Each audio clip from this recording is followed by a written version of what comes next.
Hey guys, I want to share with you when you should go with a jig, a split shot, or a Texas rig presentation when it comes to crayfish. Okay. Now I have a rock pile down the way from my apartment. That's why I've done so much uh, rock fishing. That's why I focus so much on crayfish because I really work the rock a lot. So, okay, jig, split shot, or Texas rig. It really comes down to it really comes down to two things: water clarity and how much wind, and also how much sunshine. Okay. Now, if there's here's the thing, guys. Think about it. Think about it from a bass's viewpoint. Okay. If the water's really clear and there's not much wind, that bass is going to get a real good look at your bait. Okay. That's when I like a split shot presentation. Okay. Now your split shot presentation is your crayfish basically is weightless. Okay. Your tungsten weight is about 15 inches from your weight. Okay, so think about it.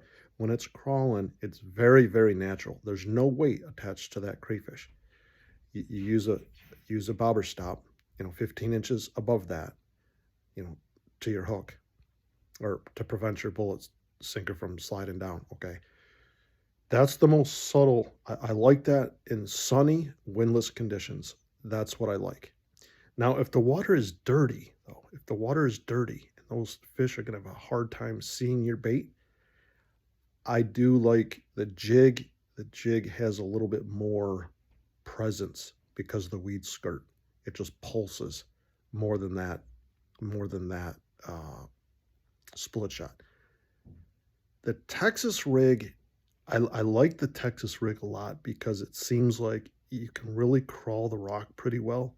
And because the weight is closer to your lure, in a little bit dirtier conditions or a little bit more wind, it seems like they can locate that bait a little bit better because it's the bullet sinker is so close to the crayfish, they know exactly where it's at. So again, those three variables: how clear is the water, how much sun is there, and how much wind. Take into account those factors, and if you take those into account, I can't tell you how many times bass wouldn't bite a jig, right? Because they were getting too good a look at it. I switched to that split shot. I really like the split shot. It's a super subtle. When they see that thing and there's no weight attached to that, to the end of your bait, and it's just a bait. Keep in mind your sinker is 15 inches sitting in the rocks, crawling over the rocks, and that bait it just glides over the rocks. All right, I'm out. Subscribe to my channel.